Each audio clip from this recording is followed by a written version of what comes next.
हमारे चैनल को सब्सक्राइब करें और बेल आइकन दबाएं। मैं हूं दयानंद शेट्टी और आप मुझे इंस्पेक्टर दया के नाम से जानते हैं। For more episodes of CID, subscribe to live crime and hit the bell icon.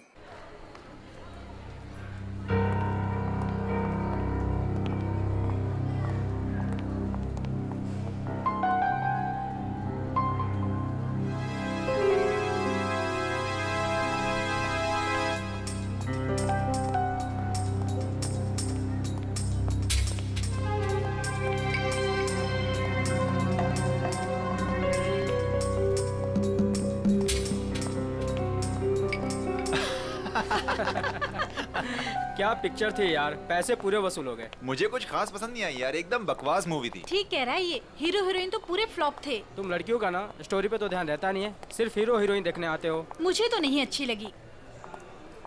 क्या हुआ? काफी लेट हो गया, मम्मी को क्या जवाब दूंगी? अरे तू टेंशन मत ले, मैं हूँ ना, मैं तुझे घर ड्रॉप कर दूंगा। ओके।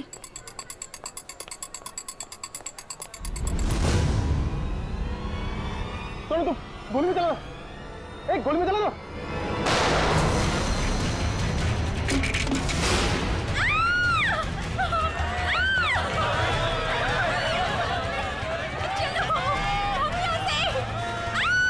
अरे गोली चलने की आवाज कहाँ से आई? जल्दी चलो। हे, कौन है वहाँ? गोली किसने चलाई? अरे वो देखो, पकड़ो उसे, कौन है? पकड़ो उसे, पकड़ो।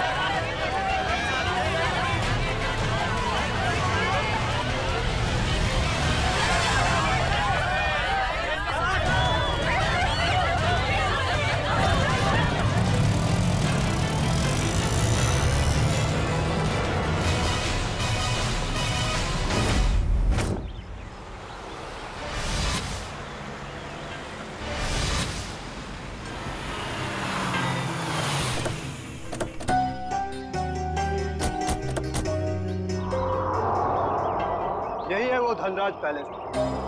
जितना बड़ा बंगला उतना छोटा दिल धनराज का। आज इसे सबक सिखा कर रहेंगे। चलो कम।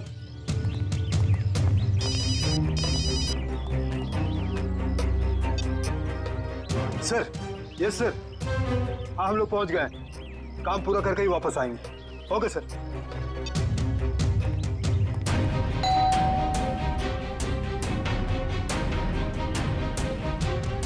ये दरवाजा नहीं खोल रहा है, लगता है हम लोग को देख के भाग गए। तोड़ दो दरवाजा।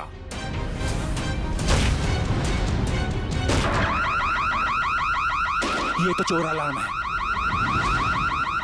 अरे ये लाश! लगता है कोई और जुर्म करके भाग गया। अरे क्या हुआ? ये अलार्म की आवाज यहाँ से क्यों आई? कुछ तो हुआ इधर। कहाँ से आई ये आवाज? देखो ना कहाँ से आवाज आई। अरे देखो, अरे याद हो गया है। अरे किसने किया ये? ये हत्यारा है। पकड़ो इसे, ये भागने ना पाए। तुम लोग उतरो, पकड़ो इसको। अभी मैं सीआईडी को फोन करता हूँ। हेलो,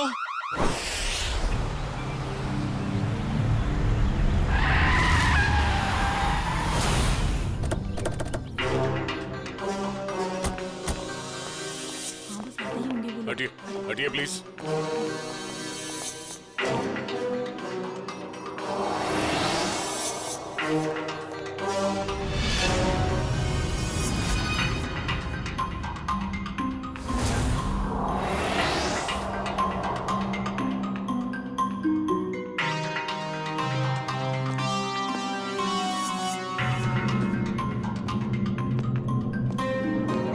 यहाँ एक चोर की मौत हुई है। सर मैंने तो फोन किया था आपको सर। ऑफिस के लिए घर से निकल ही रहा था तो मैंने सुना कि यहाँ पर बगलर अलार्म बज रहा है। आप सब धनराज जी के पड़ोसी हैं? जी सर, हम जब धनराज जी के घर के अंदर आए तो देखा 2 सूट और टाई पहने हुए लोग और उनके साथ और 2 लोग घर के अंदर मौजूद थे। हमें देखकर उन्होंने हवा में गोलियां चलाई और फिर अपनी कार में बैठकर निकल गए। सूट टाई पहने हुए गुंडे। आपने गाड़ी का नंबर नोट किया? जी हाँ। गुड। मयूर, नंबर नोट कर लो। जी बताइए क्या नंबर था? XYZ 2193। सर वो देखिए, 1 2 और ये 3 तीनों फ्रेम्स खाली है। लगता है चोरी यहीं से हुई है। मास्क निकाल। अच्छा ये बताइए, इस घर में मिस्टर धनराज के अलावा और कौन कौन रहता है? अरे ये तो धनराज जी हैं।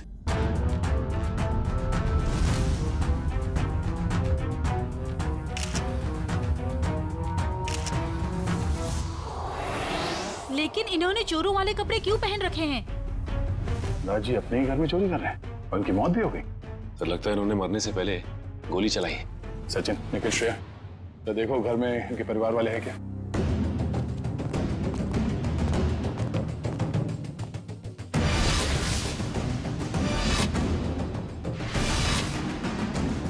शरीर पे कहीं भी जख्म का कोई निशान नहीं है, तो फिर इनकी मौत कैसे हुई?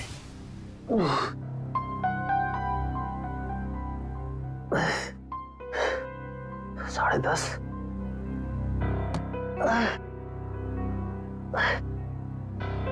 नवीन, कैसे भी करके इस मुश्किल घड़ी से जूझना होगा।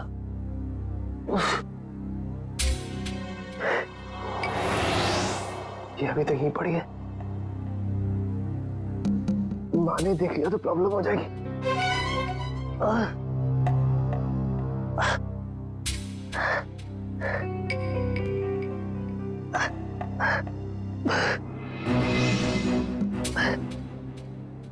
इसके नीचे छुपा देता।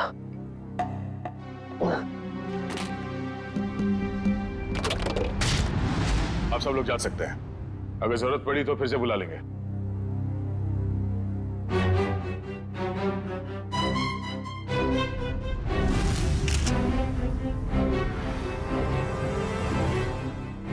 सर, हाँ कविन? सर ये देखिए, सामने वाली दीवार से ये गोली मिली है। सर देखने से लगता है ये वही गोली है जो धनराज जी की गन से चली है। इसका मतलब है धनराज जी की मौत से पहले यहाँ कमरे में कोई और भी था जिसपे शायद इन्होंने गोली चलाई। शायद वही सूट बूट वाले गुंडे हों जो पड़ोसी बता रहे थे। तो वो लोग थे या कोई और, ये तो तब पता चलेगा जब डॉक्टर सालों के इनके मरने का एग्जैक्ट टाइम बताएंगे। एक काम करो, एविडेंस बैग में डालो सर।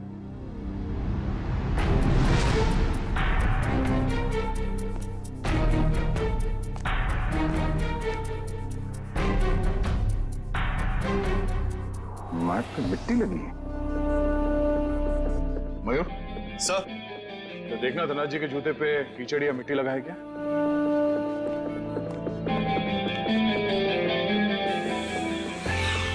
नहीं सर, जूते एकदम साफ है। इसका मतलब है ये मिट्टी इस आदमी के जूते से आए हैं जिन पे इन्होंने गोली चलाई।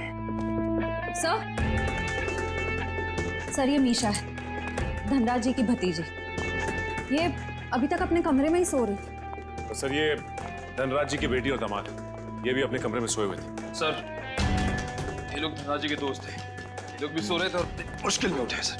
भाई संभाल के। सर बड़ी अजीब सी बात, इस घर में ऐसा हादसा हो जाता है और सब सो रहे थे।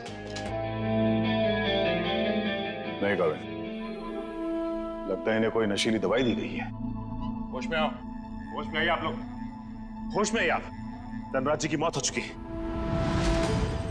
ये कैसे हो सकता है? थोड़ा पीछे प्लीज। पापा आगे गोली। अरे पेंटिंग्स कहाँ गए? हाँ सर, महंगी वाली पेंटिंग्स थी। तो क्या ये पेंटिंग्स की वजह से तो धनराज की जान नहीं गई ना? ये अंकल ने चोरों वाले कपड़े क्यों पहने हुए हैं? हो सकता है धनराज जी अपने ही घर में चोरी या फिर ये आप क्या कह रहे हैं? वो ऐसा क्यों करेंगे?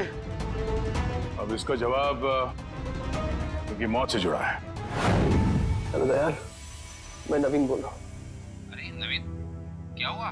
काफी परेशान लग रहा है तू। मैं बहुत दर्द में हूँ, मुझे कोई दवाई का नाम बता। बिना चेक करे कैसे बताऊं? तू श्यावली आंटी से कह दे, वो तेरे को लेकर हॉस्पिटल जाएगी। मैं कहीं नहीं जा सकता, तू मुझे दवाई का नाम बता। अच्छा ठीक है, जिम टिम PX9 30 mg ले लेना। नवीन, कब तक सोते रहोगे बेटे? दयाल तुझे बाद में फोन करता हूँ, ठीक है? नवीन। हाँ माँ। हाँ माँ। बेटा तुम्हारा चेहरा इतना पीला कैसे पड़ गया है? तबीयत तो ठीक है ना?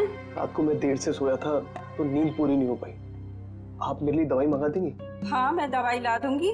मैं तो बाजार जा ही रही थी सामान लेने के लिए, लेकिन तुम डॉक्टर को क्यों नहीं दिखा लेते? नहीं माँ, ये विटामिन की गोली है, दयाल ने बोली थी खाने के लिए।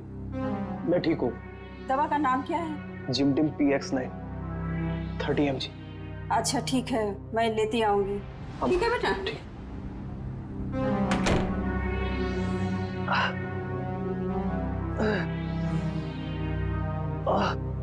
तो आप लोग इतनी गहरी नींद में सोए हुए थे कि किसी को भी गोली चलने की आवाज सुनाई नहीं दी और ना ही इस बर्गलर अलार्म की आवाज सुनाई दी। आपको किसी को पता नहीं चला कब ये पेंटिंग चोरी हो गई और कब धनराज जी की मौत हो गई? हाँ? वाकई सर, हम लोगों को बिल्कुल पता नहीं चला। हम लोग जब रात को डिनर करके लौटे, पता ही नहीं चला कि कब कैसे आंख लग गई। डिनर? कौन सा डिनर? कल रात अंकल ने डिनर का प्लान बना लिया बिना हमें बताए, डिलाइट रेस्टोरेंट में। तो पूरा परिवार गया था डिनर पे? हाँ सर।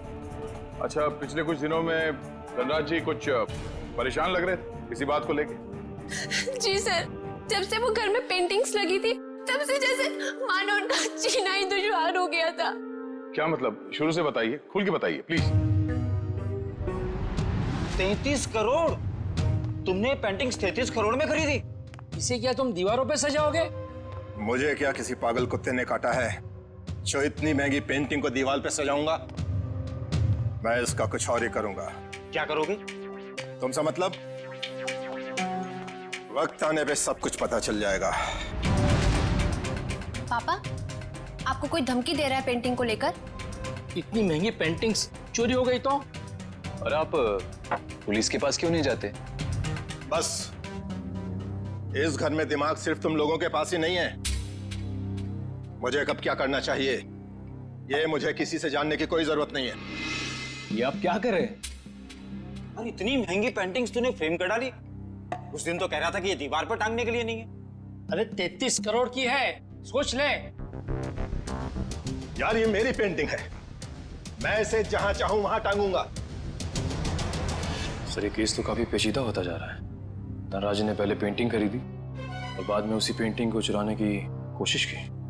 और पेंटिंग चुरा ले गया कोई और, जिसपे शायद धनराज जी ने गोली भी चलाई थी। और सर, वो सूट बूट वाले गुंडे वो यहाँ क्यों आए थे? उनका मकसद क्या था? इस केस में जवाब कम है, सवाल बहुत ज्यादा। मगर मुझे लगता है कि ये पेंटिंग्स ही कारण है धनराज जी की मौत का। सर। हाँ? सर ये देखिए, ये सुई मिली है इनके शरीर से।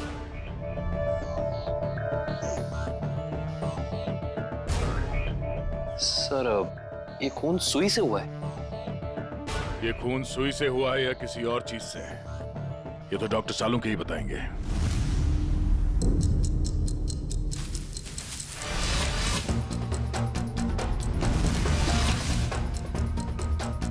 दिखने में चाहे तुम बहुत छोटे से हो, लेकिन हो बहुत घातक। धनराज की जान तुमने कैसे ली है तुम बताओ चाहे मत बताओ, लेकिन मैं पता लगा कर गिराऊंगा, छोड़ूंगा नहीं तुम्हें। सर, ये डॉक्टर साहब अपने आप से बातें कर रहे हैं? सुई से बात कर रहे हैं। अरे आ गई क्या? CID की बारात आ गई? हाँ, सबूतों के फूल माला तैयार है। भाई साहब, सबूतों की माला से आपका मतलब अगर इस गोली से है तो माफ करना, CID की पूरी टीम को मायूस होकर के जाना पड़ेगा। क्यों? क्योंकि गोली इतनी बुरी तरह से पिचक गई है कि इससे बात करना बड़ा मुश्किल है। अरे गोली को छोड़िए सर, उस मिट्टी के बारे में बता दीजिए जो हमें डोरमैट में मिली थी। वो मिट्टी के बारे में डॉक्टर तारिका जी बताएंगे। जो काम करेगा वही बताएगा ना? मतलब नहीं, मतलब मिट्टी के बारे में यही पता लगा रही थी ना, तो यही बताएंगे। जी, इस डोरमैट पे जो मिट्टी लगी हुई है वो धनराज जी के गार्डन में जो मिट्टी है उससे अलग है। अरे वाह डॉक्टर तारिका, ये कैसे पता चला आपको? वो ऐसे फ्रेडी सर कि गार्डन में ये जो मिट्टी मिली है इसमें हमें कीड़े मारने की दवाई मिली है, और डोरमैट में से जो मिट्टी मिली है उसमें ऐसा कुछ भी नहीं है। मतलब साफ है बॉस, डोरमैट वाली मिट्टी कहीं और से आई है, बाहर से, शायद किसी के जूतों से। मतलब अभिजीत, ये उस आदमी की जूतों पर से आई है मिट्टी जिस पर धनराज ने गोली चलाई थी। चोर नंबर 2 धनराज की गोली तो चोर नंबर 2 को नहीं लगी, लेकिन चोर नंबर 2 की पिन जरूर धनराज जी की जान ले गई। कैसे? ये देखो, इस पिन को मैंने इस पानी में उबाला तो इस पानी का रंग हल्का नीला हो गया। इसका मतलब साफ है उस पिन पर जहर लगा हुआ था। कमाल है डॉक्टर साहब, आपने तो बारातियों को अच्छा शगुन दे दिया। खुश हुए ना? सड़क ये सुई कब लगी थी, कितने बजे? बस रात के करीब 10 से 12 बजे के बीच में।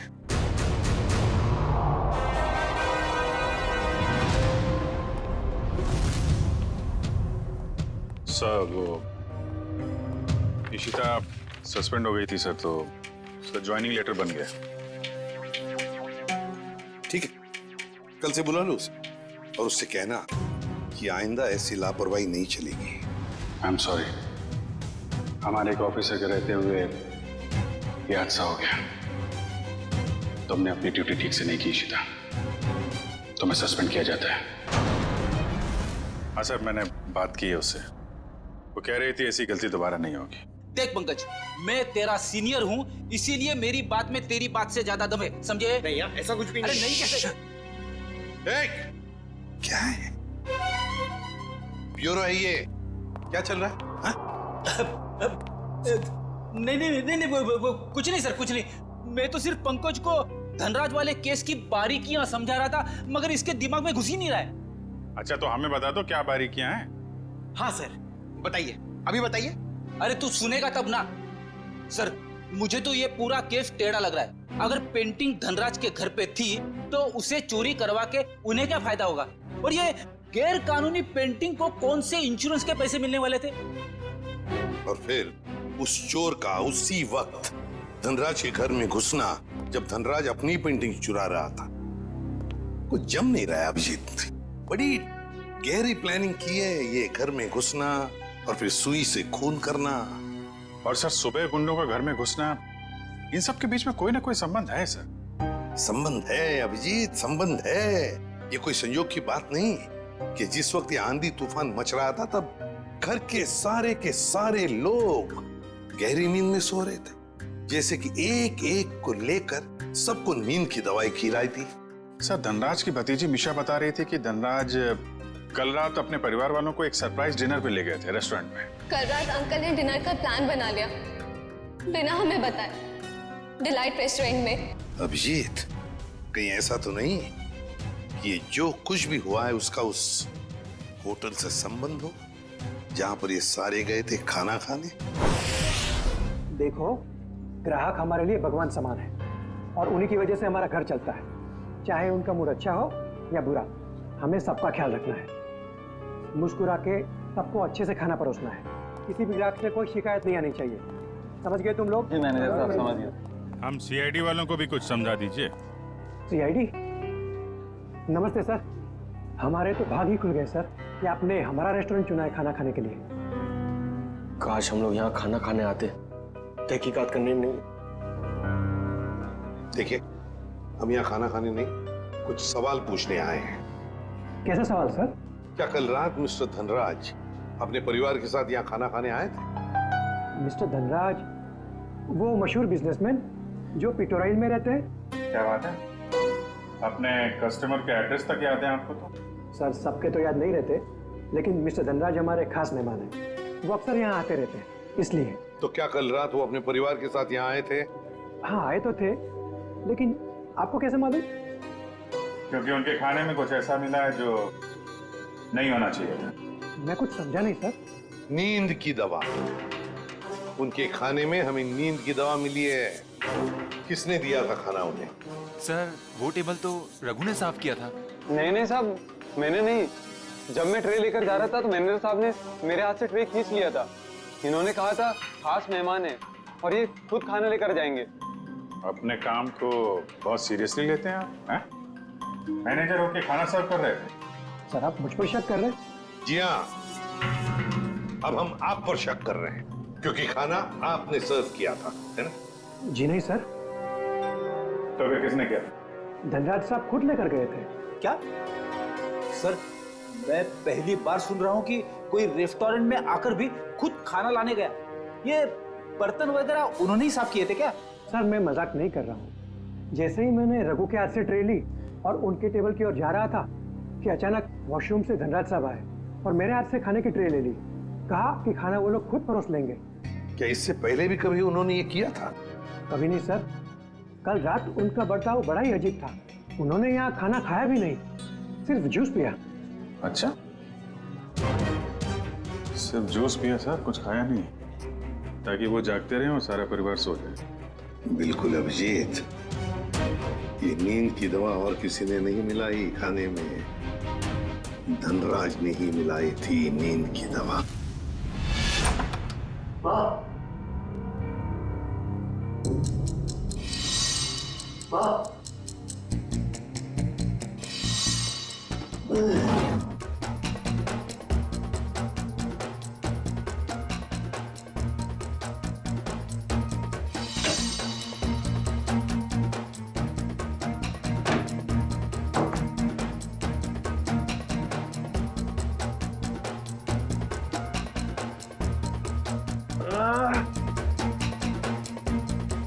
गोली से छू के निकली थी, इतना खून निकला।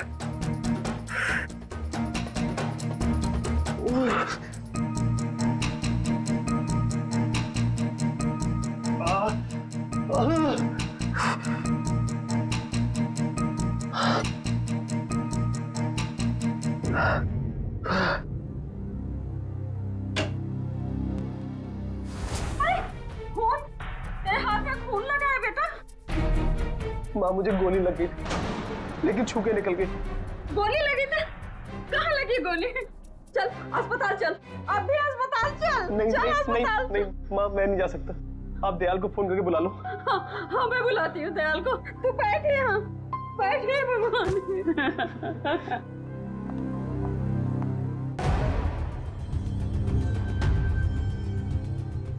देखा सचिन, इन दोनों की स्टाइल देखी? सूट बूट वाले गुंडे। वाह सर, हम गुंडे नहीं हैं सर। चुप! गुंडे नहीं हैं सर। 17 केसेस दर्ज है तुम्हारे खिलाफ पुलिस स्टेशन में। लोगों को डराने की धमकाने की केसेस हैं। और ये गन? सर, ये गन डराने के लिए, मारने के लिए नहीं है सर। अच्छा, तो फिर गन भरी हुई क्यों थी? गोलियों के साथ क्या कंचे खेलते हो तुम लोग? सर, पीयूष, तूने हमें पकड़वाया? तेरे ऊपर हमने गन भी नहीं चढ़ी थी और तूने हमें पकड़वाया?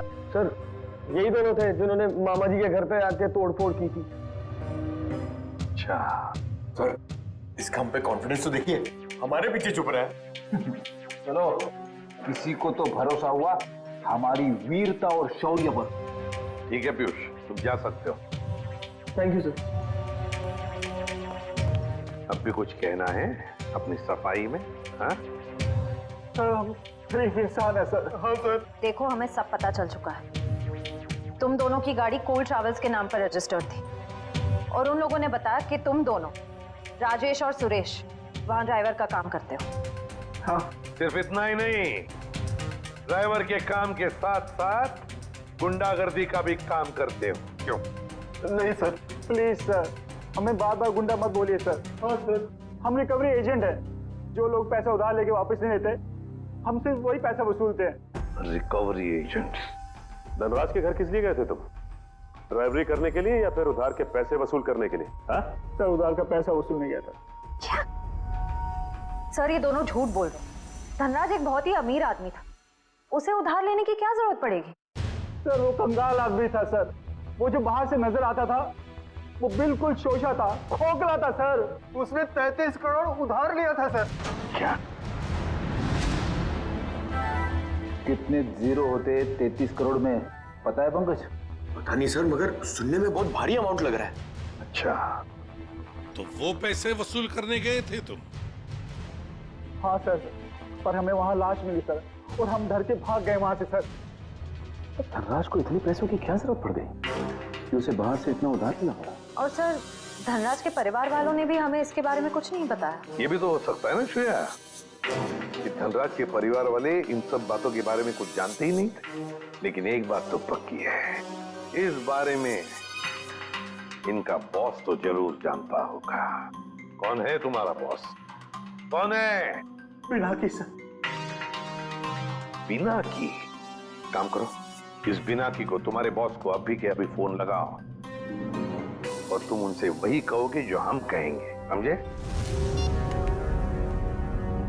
क्यों बे निठल्लो, कहाँ गायब हो गए तुम? धनराज ने पैसे दिया, फिर उसे टपकाने की तैयारी करूं मैं। हाँ, पैसे तो मिल गए, मगर मगर क्या? मगर बॉस, इतना सारा पैसा लाने में थोड़ा रिस्क है। क्या आप यहाँ आ सकते हैं क्या? ठीक है, मैं थोड़ी देर में पहुंचता हूँ धनराज के घर। बॉस, धनराज के घर पे नहीं, दूसरी जगह। ये आपको एड्रेस बता रहा है। 37 रायसा प्लाजा, रोगी मेंशन, एसडी रोड। मैं आधे घंटे में पहुंचता हूँ वहाँ पर। बॉस, कौन सी गाड़ी से आप आ रहे हैं? बैलगाड़ी में आ रहा हूँ मैं। और कहीं के मैडॉक्स में आ रहा हूँ मैं। और हाँ, क्यों पूछ रहा है तू ये? अरे बॉस, ताकि हम आपको दूर से पहचान सके। हाँ ठीक है, रख फोन, मैं पहुंच रहा हूँ। अच्छा ये बताओ कि ये मैडॉक्स गाड़ी कौन से रंग की है? गोल्डन रंग की सर। गोल्डन रंग की मैडॉक्स गाड़ी रेडी। पंकज, इस बिनाकी के स्वागत की अच्छी तरह से तैयारी करो। एसीपी साहब ने तुझे बहुत ही सुनहरा मौका दिया है पंकज, कुछ कर दिखाने का। उन्होंने तुझे मेरे साथ भेजा है, रेडी के साथ। मतलब सोच कितना कुछ सीख सकता है तू आज मेरी बहादुरी से। अरे वो सब ठीक है, मगर बिना की कौन सी गाड़ी में आने वाला मैं भूल गया हूँ। मैं ऊपर पूछ के आता हूँ।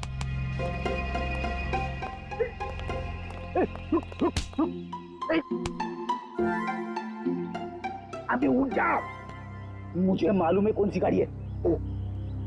अब नजरें सड़क पे रख और पैर यहीं पे, इसी जमीन पे, पलके झपकने ना पाए और कदम हिलने ना पाए। मगर सर, अगर आ गया तो? क्या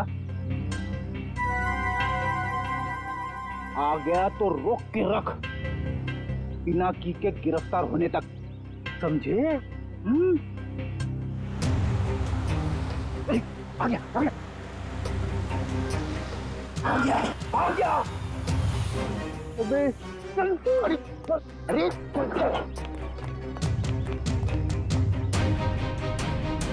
क्या करें सर, पकड़ लो उसे। अबे नहीं, जब तक मच्छी के मुंह में कांटा नहीं फंसता डोर को खींचना नहीं चाहिए। ठीक है सर, मैं मच्छी डोर और कांटा लेके आता हूं। क्या यार, कभी तो अक्लमंदी की बात किया कर। चुप। कहाँ गए दोनों?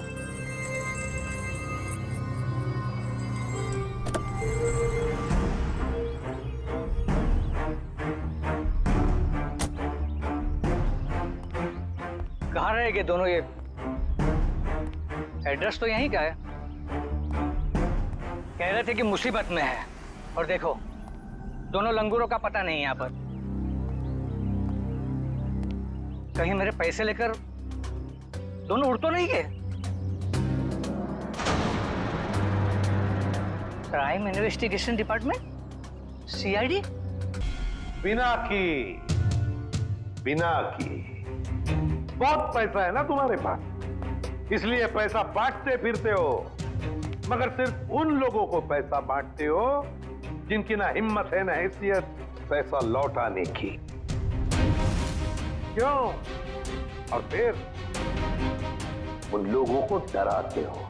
नहीं सर, मैं तो सिर्फ जरूरतमंद लोगों की ही मदद करता हूँ सर।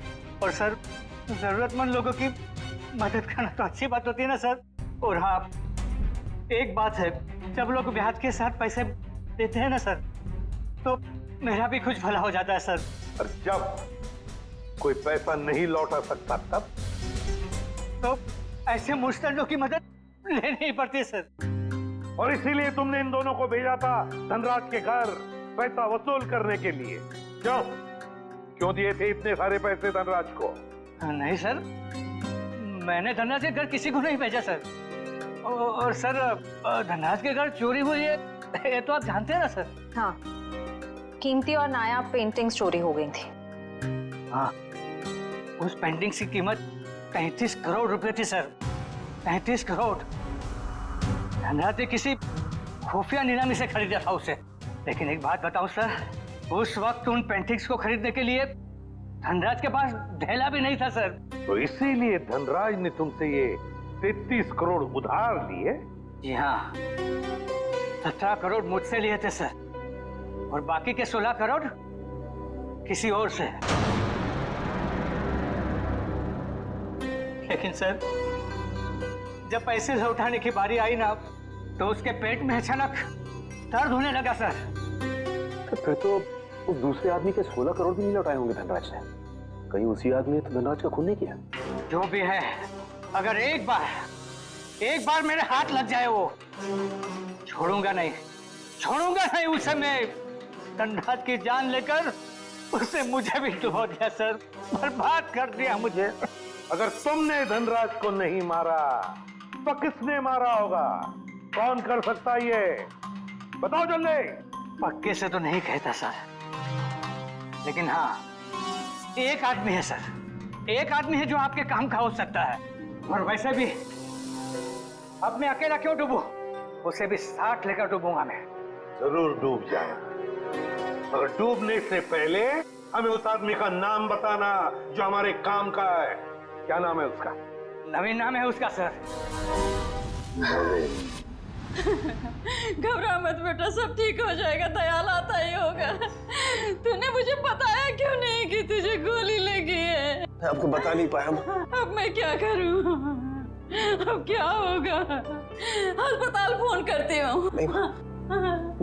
मैं बेमौत मारा जाऊंगा। नहीं, दयाल के अलावा किसी को कुछ पता नहीं। लगता है दयाल आ गया। अच्छा किया दयाल तुम आ गए। नवीन ने देखो क्या हालत बना रखी है अपनी। नवीन, अरे तुझे गोली लगी है? गोली लगी नहीं, गोली छू के निकले। सुन, मैं बस तो जाऊंगा ना। हाँ हाँ, ज्यादा खून नहीं निकला है, तुम्हारा ऑपरेशन करना पड़ेगा। ये देखिए सर, यही है वो नवीन। मीनाक्षी, तुम यहाँ? ये सब लोग कौन है? सीआईडी। सीआईडी? क्या हुआ है? मेरे बेटे को गोली लगी है सर। ये गोली कैसे लगी तुम्हें? सर प्लीज, अभी ये सवाल पूछने का वक्त नहीं है। अभी इसे हॉस्पिटल लेकर जाना पड़ेगा एम्बुलेंस में। सर मैं एम्बुलेंस को फोन करता हूँ।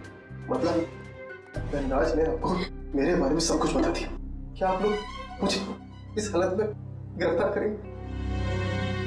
इस हालत में जरा देखे तो सही।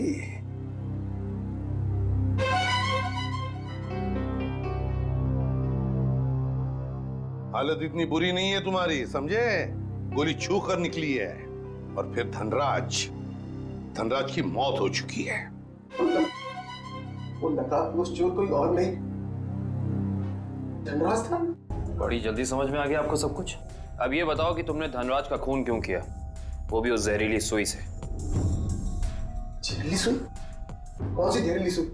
मैंने धनराज को नहीं मारा। चुपचाप बताओ, वो पेंटिंग्स कहाँ है जो तुमने चुराई धनराज के घर से? कहाँ है वो उस कमरे पर बेड के नीचे। सर, ये नवीन ही था जिसे उन पेंटिंग्स की धनराज से भी ज्यादा जरूरत थी। वो 33 करोड़ रुपए जो लौटाने थे माफिया वालों को। देखिए, मैंने धनराज को नहीं मारा, वो सब लोग मेरे पीछे पड़े थे। सर, अब आप लोगों का काम हो गया, मैं जाऊं प्लीज? चुपचाप यहीं खड़े रहिए।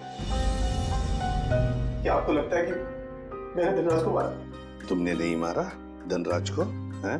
तो फिर किसने मारा?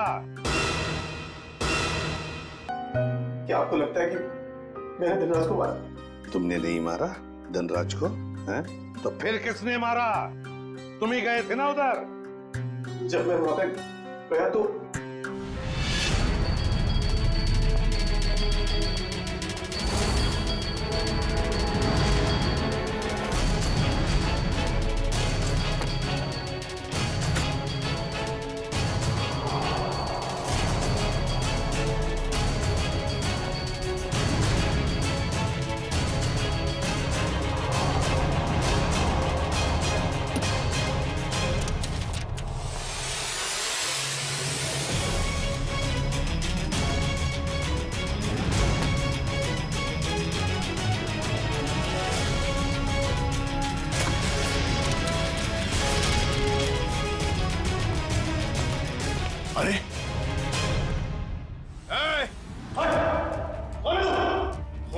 करने आया है और मुझसे पूछता है कि मैं कौन हूं।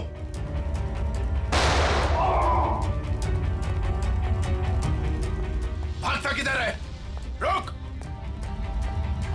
रुक रुक जा। अरे और जब मैं धनराज के घर से पेंटिंग लेके भागा तो उसके घर के बाहर एक कार खड़ी थी और वो मेरे पीछे लग गई और मैं बचते बचाते मॉल में घुस गया।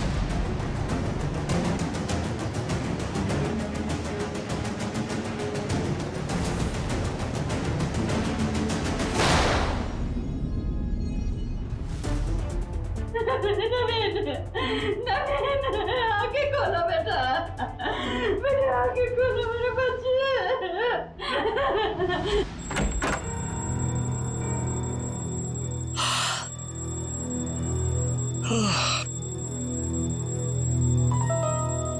इतनी सुबह सुबह अलार्म लगाने की क्या जरूरत थी? मैंने नहीं लगाया अंकल। अरे ये पेंटिंग्स कहाँ से आ गई वापस?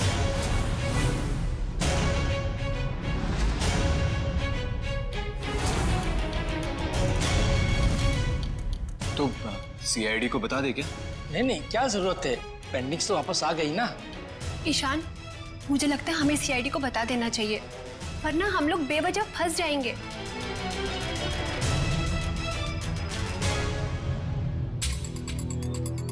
सर एक बात समझ में नहीं आ रही, हमने वो पेंटिंग वापस घर में क्यों लगाई? क्योंकि मुजरिम घर का ही कोई आदमी है और उस पेंटिंग को घर में वापस लगा दे, वो कोई ना कोई हरकत जरूर ऐसी करेगा जिससे उसके सारे पत्ते खुल जाएंगे। सर, सारे परिवार वालों के फोन टैप करने को कह दिया, अब मुजरिम हमसे बच नहीं पाएगा। गुड।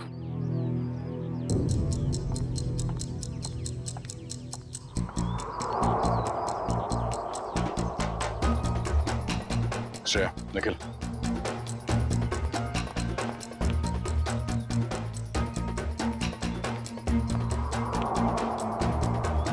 ये दोनों तो आपस में काफी खुसर फुसर कर रहे हैं। अभी तक धनराज के पैसों पे ऐश कर रहे थे, अब देखना पड़ेगा उनकी मौत के बाद इनके आगे का प्लान क्या है। सचिन, मयूर,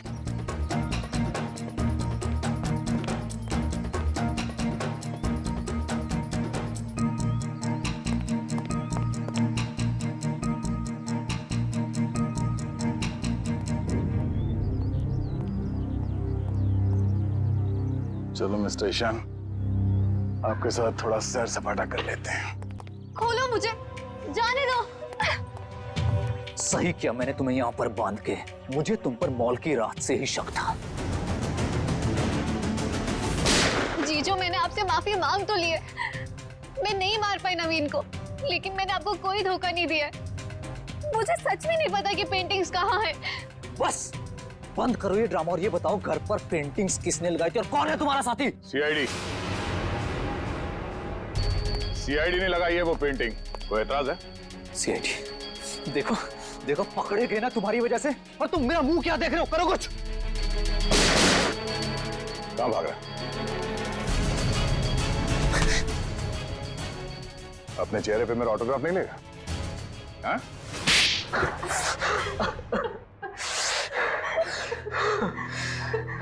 ससुर जी ने मुझसे 20 करोड़ रुपए उधार लिए थे, जिसमें से 16 करोड़ पेंटिंग्स के लिए, और ससुर जी की आर्थिक स्थिति ऐसी नहीं थी कि वो मेरे पैसे लौटा सके। भाई शान, और फिर तुमने उन्हें मार दिया। एक बार भी नहीं सोचा कि जिनकी तुम जान ले रहे हो वो तुम्हारी बीवी के पापा है। और तुम ईशान, तुम तो मेरी बहन हो ना, तुम कैसे ईशान का साथ दे सकती हो? दी, अंकल ने तो मुझे कभी प्यार ही नहीं किया, हमेशा मुझे सिर्फ एक बोझ समझा। तो ईशान ने तुम्हें अपने प्लान में शामिल कर दिया, पेंटिंग्स बेचकर 33 करोड़ रुपए पाने का। हा? तो क्या गलत किया? ससुर जी के पास पैसे तो थे नहीं, सारी शान और शौकत मेरे दम पर थी। मुझे मौका मिला, मैं पीछे नहीं हटा। बहुत बड़ी गड़बड़ हो गई है धनराज जी। वो 33 करोड़ की पेंटिंग बेचने के लिए नहीं थी, अब वो चोरी का माल हो गई। क्या बकवास कर रहे हो तुम? फंसा दिया ना मुझे, अब मैं उन्हें बेचूंगा कैसे? वो तो पता नहीं, लेकिन गवर्नमेंट एजेंसीज ने उसकी तलाश शुरू कर दी है, वो कभी भी आप तक पहुंच सकती है। तुम देखना, मैं उन पेंटिंग्स को बेचूंगा भी और मुनाफा भी कमाऊंगा। और खुद को बेगुनाह भी साबित कर दूंगा। लोहा गर्म था और मैंने हथौड़ा मार दिया। मगर तुम दोनों के खाने में तो धनराज जी ने बेहोशी की दवा मिलाई, तो फिर तुम लोगों को असर कैसे नहीं हुआ? जैसे हमें पता चला कि अंकल ने खाने में दवाई मिलाई है, हम लोगों ने मौका पाते ही वॉशरूम में जाके उल्टी कर दी। मगर नवीन बीच में आ गया और तुम्हारा प्लान चौपट हो गया। हाँ, अगर नवीन बीच में नहीं आता तो जैसे ही ससुर जी सारी पेंटिंग्स लेकर घर से बाहर निकलते, मीशा उन्हें गाड़ी से उड़ा देती, लेकिन सारी पेंटिंग्स नवीन के हाथ में लग गई। मगर धनराज को मारने की क्या जरूरत थी? तुम्हें तो सिर्फ पेंटिंग्स ही चाहिए थी ना? क्योंकि मुझे लगा अगर पेंटिंग्स मेरे हाथ से निकल गई तो कम से कम घर और जायदाद तो मुझे मिल जाएंगे।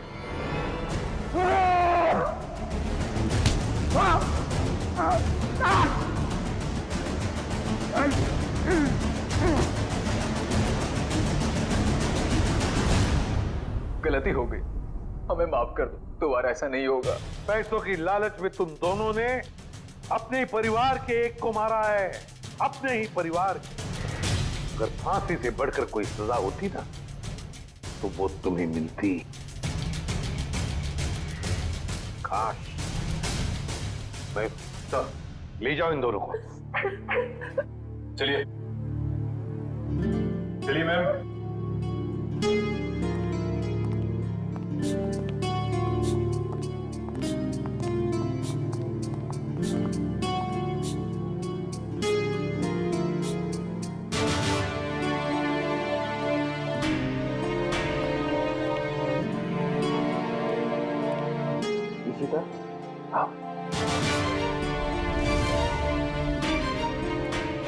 सर, ये इशिता हिचकिचा रही है आपसे मिलने में।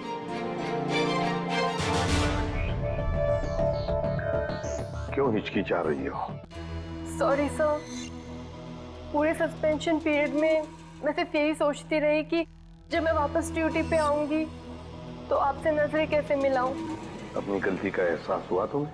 गलती नहीं सर, एक बोझ है ये मेरे ज़मीर पर जो हमेशा रहेगा, शायद मेरी आखिरी सांस तक सर।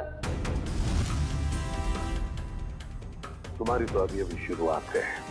सीआईडी के रास्ते पर आगे चलकर तुम्हें कितने तरह के कांटों पर से गुजरना पड़ेगा पता नहीं है तुम्हें, लेकिन एक बात जरूरी है कि हर सीआईडी ऑफिसर को अपनी गलतियों का एहसास होना चाहिए, अपनी गलतियों से सीखना चाहिए और दोबारा गलती कभी दोहरानी नहीं चाहिए। समझी? काम पे लग जाओ।